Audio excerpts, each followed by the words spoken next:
जीवन की गत्यात्मकता और जीवन की धुरी बहुत सारी बातों पर निर्भर करती है। जहां पर मुझे लगता है जितना स्त्री वर्ग इम्पोर्टेंट है उतना ही पुरुष वर्ग इम्पोर्टेंट है। आज इस बात को उठाए जाने का मूल कारण है कि आज मेरे बच्चे का बर्थडे है और मैं अक्सर चीजों में सुनती आई हूँ, आज तक सुनती आई हूँ कि पुरुष प्रधान देश है, पुरुष प्रधान देश है। और अगर लड़की होती तो शायद इस बात का फोर्स होता कि नहीं, लड़का होना बहुत जरूरी है। अब एक बेटा है तो मैं कोट्स हमेशा सुनती हूँ, जो सामने वाला है वो अपने आप को बहुत डिफेंस करने की कोशिश करता है। कई लोगों को मैंने ऐसे सुना कि बेटियां नसीब वालों को होती हैं, ये होता है वो होता है, दुनिया भर की बात है। मैं विरोधी नहीं हूं, मैं बेटी विरोधी नहीं हूं, क्योंकि बेटा या बेटी होना ये आपके पास ईश्वर की चॉइस है। आपके पास एक संतान है, आप इसलिए भाग्यशाली हैं और आपके पास उस संतान को सही से रेज करने के लिए बहुत बड़ी जिम्मेदारी है। तो मुझे ऐसा लगता है जितनी इंपॉर्टेंट बेटियां हैं उतने ही इंपॉर्टेंट बेटे होते हैं। अगर कह रहे हैं बेटियां माँ बाप का ध्यान रखेंगी, ध्यान धरेंगी, तो इक्वल बेटा भी रखेगा। बात सिर्फ परवरिश की है, बात आपके संस्कारों की है। बेटियां इंपॉर्टेंट है, इतनी अतिशोक्ति में लाइनें गढ़ी जाती है। मुझे लगता है कि कुछ बहुत ज्यादा भी हो रहा है, इतना भी नहीं होना चाहिए। अगर आपके पास बेटे हैं तो ऐसा नहीं है, भाग्य वालों को बेटे भी भाग्य वालों को होते हैं, जैसे बेटियां भाग्य वालों को होती हैं जिनकी पहली संतान बेटी है। मुझे नहीं लगता इन सब सेंटेंसेस की कोई जरूरत है। और आज का आधुनिक युग तो ऐसा है जहां पे बहुत 4-6 बच्चे कोई नहीं करना चाहता। हर किसी के पास 1 या 2 बच्चे हैं और वो उन्हीं के साथ उन्हीं को सही से परवरिश करने पे फोकस कर रहा है।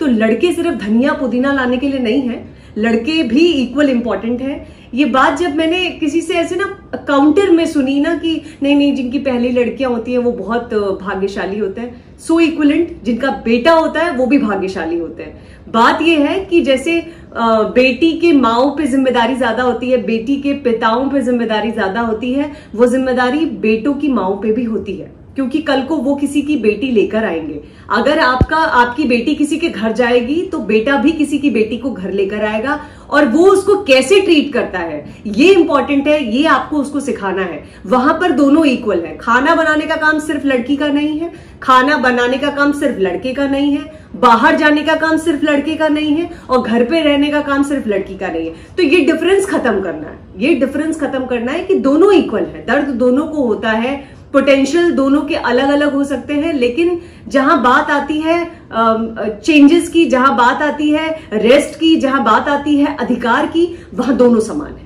तो मुझे लगता है कि ये जो कॉन्सिक्वेंसेस आजकल बहुत ज्यादा पिंड है। मैं खुद एक बेटी हूं, मेरे माँ बाप ने मुझे जिस तरीके से रेज किया है, मेरा भाई है छोटा, हम दोनों में कभी कोई फर्क नहीं हुआ। अब वो ये कहें कि नहीं फर्क तो होता है, तुम्हें तो छोड़ करके घर दूसरे के घर जाना पड़ता है, तो मुझे लगता है अतिशयोक्ति पॉइंट बहुत ज्यादा होता है। ये जो हमारे समाज में चली आ रही रीति रिवाज है या जो परंपरा है, परंपराओं को चैलेंज करना तब तक उचित नहीं है जब तक आप उसका गहन अध्ययन ना कर लें। तो मेरे हिसाब से बेटे भी उतने इंपॉर्टेंट होते हैं और जो बेटों की माएं होती हैं उन पर ज्यादा जिम्मेदारी है कि वो आने वाले समाज को कैसा पुरुष दे रही है। अगर आप इस समाज को पुरुष प्रधान समाज कहते हैं तो हर माँ की जिम्मेदारी है जिसका बेटा है कि वो अपने बेटे को कैसे रेज करती है। तो बेटा is equal important.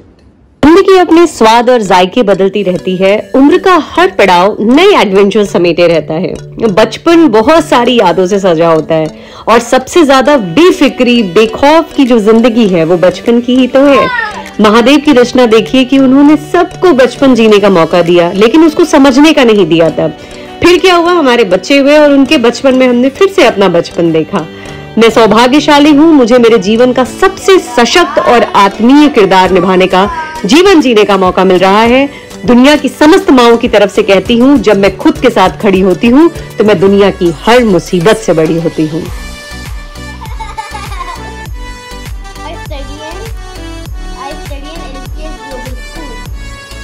Your name? My name is Vivian Roy. मेरे जीवन में श्री राघव की उपस्थिति ऐसी है जैसे पृथ्वी के लिए सूर्य की, प्यास के लिए पानी की, भक्त के लिए भगवान की।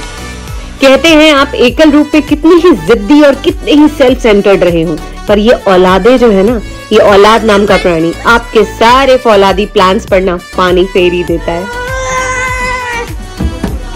राघव को मैंने पहली बार देखा था तो yes I was in trance, क्योंकि मैं ऑफ कोर्स ऑपरेशन थिएटर में थी और जबरदस्त एनेस्थीसिया के बाद भी आई वॉज सो एक्साइटेड। मुझे सबके रिएक्शंस देखने थे ओटी के बाहर जाकर के, राघव को देर तक देखना था। दंत दयावंत चारु भुजाधारी माती सी। तो कम बोलना चाहिए ना। तो कम कैसे बोलना, बात करना बंद कर दे। बात करना बंद मत करो, लेकिन जहाँ जरूरत ना हो वहाँ चुप रहो। आज भी उसको पहली बार देखे जाने की वो फीलिंग इतनी ज्यादा ताजा है ना कि 6 साल पहले वो जैसी थी आज भी मुझे वैसे ही लगता है। मुझे अटपटा सा लग रहा था कि मैं माँ हूँ, मैं मम्मी बन गई हूँ। तो मैंने उस दिन उसी पल डिसाइड किया था कि कोई भी फॉर्मेलिटी नहीं होगी हमारे बीच में, हम आजीवन बेस्ट फ्रेंड वाला बॉन्ड शेयर करेंगे। मैं आप लोगों से दिल की बात शेयर करती हूँ कि कई लंबे दिनों तक मुझे राघु का मेरी जिंदगी में आना ना एक सपना लग रहा था। राघव का है कल बर्थडे और उसका पहला गिफ्ट मेरे पास आ चुका है। एक्चुअली उसके डैडी ने ऑर्डर किया है, वो टूर पे हैं, वो कल आने वाले हैं। तो मुद्दा ये नहीं है, मुद्दा ये है कि कई व्यूवर्स ऐसे होंगे जिनके पास छोटे बच्चे हैं और वो अपने बच्चों को कंस्ट्रक्टिवली बिजी रखना चाहते हैं। I found this very very very helpful. तो मैं ये चाहती हूँ कि आप लोग भी इसको देखो और मैं हाईली रिकमेंड तो ऐसे नहीं बोलूंगी क्योंकि अभी मैंने बच्चे का इंटरेस्ट इसमें नहीं देखा है, बट मुझे पर्सनली ये बहुत बहुत बहुत पसंद आया है। तो ये प्ले शिफू का एक गिफ्ट है। मैं इसको अनबॉक्सिंग कर रही हूँ आप लोगों के सामने, आप खुद देख सकते हो। ओके, तो ये एक ऐसे ग्लोब है, इसमें पूरा जैसे वर्ल्ड ग्लोब होता है वैसे ही है और इसमें मुझे मिलती हैं 2-3 और चीजें। वैसे है बहुत ही कलरफुल और बहुत ही प्यारा है। Wow, so cute. एक पासपोर्ट भी आया है इसमें और ये बहुत अच्छी क्वालिटी में है, you know, like this, nice. और एक ये आ रखा है, ये क्या है, मुझे लगता है राघव बहुत हैप्पी होने वाला है। ये ऐसा एक स्टैम्प है।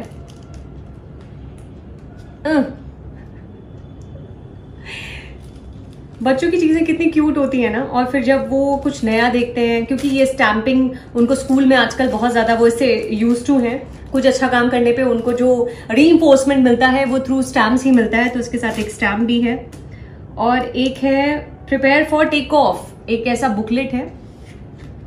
ओह वाह, इसमें पूरा टिकट्स की तरह दे रखा है। Guys, it's very very very creative, very creative.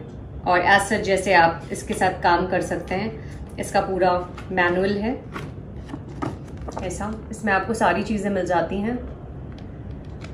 अब मैं आपको बता दूं कि इसमें और एक जो सबसे बढ़िया फीचर है वो ये है कि आप इसमें एक ऐप डाउनलोड करते हो, प्ले शिफू ऐप, और उसके बाद आप अपने किसी भी एंड्रॉयड फोन से या फिर आप अपने iOS से, आप जब अपने कैमरा को या अपने फोन को इस पे किसी पर्टिकुलर प्लेस पे लगाओगे तो वो इसके बारे में आपको पूरा डिफाइन करता है, जैसे कि वहां के animals, cuisine, cultures, monuments, maps और इन्वेंशंस। मतलब इट्स लाइक वाओ। वो मुझे बहुत सारे क्वेश्चंस करता रहता है, मम्मा कहाँ है स्टैचू ऑफ लिबर्टी, कहाँ है, या पर्टिकुलर जगह का कौन सा चीज फेमस है। तो मुझे ऐसा लगता है कि ये उसके लिए कंप्लीट पैकेज होने वाला है। एक ऐप आपको डाउनलोड करनी है, वो आपको प्ले स्टोर से और ऐप स्टोर से इजीली मिल जाता है। आप अपने आईपैड्स के थ्रू भी इसे इजीली डाउनलोड कर सकते हो। तो I found this very very very helpful और मैं इसका रिएक्शन पक्का रिसीव करूंगी कि वो कैसा रिएक्ट करता है, और मैं आप लोगों के साथ शेयर जरूर करूंगी। If you guys want to कि आप इसे मंगाना चाहते हो तो मैं लिंक शेयर कर दूंगी। ये Amazon पे बहुत इजीली अवेलेबल है। तो it's like happy birthday to my son. कि हम लोगों से भी ज्यादा एक्साइटमेंट दादा दादी नाना नानी में होता है बच्चों के बर्थडे पे। तो मम्मी पापा पहुंच चुके हैं और ये सरप्राइज था उनकी तरफ से कि हम राघव को जाकर के रिसीव करेंगे। And yes, of course he was so happy उनको देखने के बाद। तो मतलब इनकी ताकत होती है ना, जैसे बल इनको याद आ जाता है, अपना दुगुना हो जाता है। एंड उसके बाद उसके गिफ्ट की बारी थी और वो बहुत खुश था, मतलब इतना एक्साइटेड था वो उस चीज को लेकर के। आप देख सकते हो इसमें जैसे कि वो चीजें बता रहा है और हर किसी के पास जा रहा है। तो मुझे ऐसा लगा कि यस, ये वर्थ इट है और आप चाहें तो आप भी इसे अपने बच्चों के लिए मंगा सकते हैं। This is very very very helpful. कहते हैं ना कि सारे कष्ट और तकलीफें एक तरफ और ये प्यारी प्यारी सी शक्ल, बातें, शरारतें एक तरफ। ये जो हमारे लाडे सर हैं ये जरा प्यारे मिजाज के हैं, बड़े ही मूडी हैं, सेंसिबल बातें करते हैं, एकेडमिक्स में बहुत अच्छे हैं, लेकिन इनका इंटरेस्ट कार्टून से ज्यादा यूनिवर्स को जानने में है। गाने का शौक रखते हैं पर निहायती शर्मीले हैं। गेम्स में विशेष रुचि है किंतु सीखने से ज्यादा जीतने में दिलचस्पी रखते हैं। माँ को जितना प्यार मंच से है उतना ही ये दूर भागते हैं। काम करते हैं पर क्रेडिट के इच्छुक नहीं है। नाम के अनुसार राघव, काम के अनुसार राघव, और विशेष प्रेम श्री हनुमान जी से। ये लॉजिकल बातें करना पसंद करते हैं। पृथ्वी की उत्पत्ति और खगोलीय इतिहास इनको ज्यादा लुभाता है। इतनी छोटी सी उम्र में ही ये अभी से बरमूडा ट्रायंगल का रहस्य सुलझा देना चाहते हैं। किसी भी काम को गलत होता देखकर ये मुझे टोकने में कोई कोताही नहीं बरतते। आप इन्हें मेरी पोर्टेबल सास भी कहेंगे तो अतिशयोक्ति नहीं होगी। राघव का जन्मदिन बहुत सारी सेलिब्रेशन साथ लेकर आता है। 15 अगस्त, राखी, जन्माष्टमी, और खुशी की बात यह है कि इनका जन्मदिन एक बहाना होता है कि सब इकट्ठा हो जाते हैं, और फेस्टिवल्स का असली मजा तो सबके संग ही है। राखी मेरे बचपन की यादों का एक अहम हिस्सा रही है। जब पापा ने राखी का मतलब समझाया था तो ये बताया था कि जो राखी बांधता है उसे रक्षा का वचन मिलता है, और जिसको राखी बांधी गई है उसको बांधने वाले की रक्षा करनी होती है। तब राखी हिमांशु मुझे बांधता था कि तू ज्यादा पावरफुल है, तू करेगी मेरी रक्षा। और माँ तो हमेशा से कहती है मेरे दोनों बच्चों में गलत आत्माएं ट्रांसफर हो गई है, जिसे लड़की होना था लड़का हो गया और जिसे लड़का होना था वो लड़की हो गई। हम आज भी जब मिलते हैं और चाय पर चर्चा करते हैं तो ये जिक्र जरूर होता है, और भागती हुई लाइफ थोड़ा सा पॉज ले लेती है। कल तक मेरे पीछे छुपने वाला मेरा छोटा सा हिमांशु अब बड़ा हो गया है। मेरी जरूरतों का ख्याल उसे हमेशा रहता है, और अब कहता है तू बांध मुझे राखी, मैं हूं ना। समय कितनी जल्दी उड़ जाता है, पर उम्र के साथ अगर कुछ बढ़ रहा है तो वो है हमारा प्यार, जिंदगी का तजुर्बा। मामा और माँ को देखते हुए बड़े हुए हैं हम लोग। जब गृहस्थी के बीच उलझी हमारी माँ नानी के घर नहीं जा पाती थी, तब मामा लोग कैसे भी समय निकाल के माँ के पास आते थे। यही तो है रक्षाबंधन। ये विश्वास, अधिकार, मान सम्मान की रक्षा है, और बंधन तो बस भावनाओं का है। जैसे त्योहार आने वाला है और आते आते बस बीत जाता है। विचारणीय है कि जीवन में कम समय में बहुत से तजुर्बों से मेरा साक्षात्कार हो गया है। ईश्वर पर मेरा प्रेम अडिग है, परिस्थिति चाहे प्रतिकूल रही हो या अनुकूल। मैंने कभी भी ईश्वर के निर्णय पर सवाल नहीं किया, क्योंकि इतनी मेरी औकात नहीं है। और मेरा यकीन कीजिए कि ईश्वर ने हमेशा मुझे उम्मीद से ज्यादा दिया है। मेरा मातृत्व तो मेरे जीवन को पूर्ण करता है, और उसके लिए मैं परमपिता को कोटि कोटि धन्यवाद करती हूँ।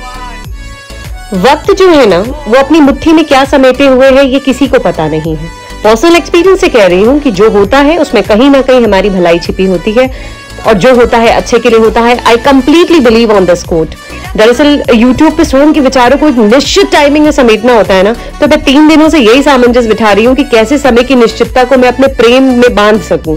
आज ये वीडियो मेरे यूजुअल वीडियो से थोड़ा लंबा हो सकता है, पर मातृत्व और मेरे प्रेम को यदि समझेंगे आप, तो आप इसे अपने दिल के बहुत नजदीक पाएंगे।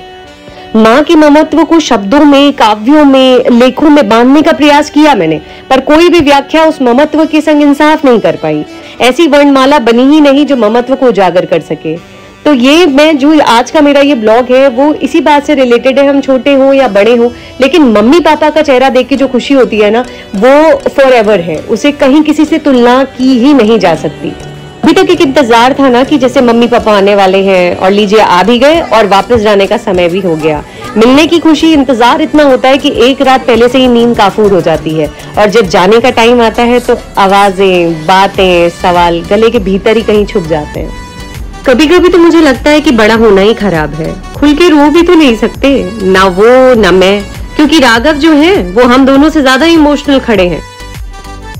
खैर, इस हैप्पी नोट के साथ आज के ब्लॉग को विराम देती हूँ, और उम्मीद करती हूँ कि आपको पसंद आया होगा, और हम राही प्यार के फिर मिलेंगे चलते चलते। मी प्रतिभा, साइनिंग ऑफ।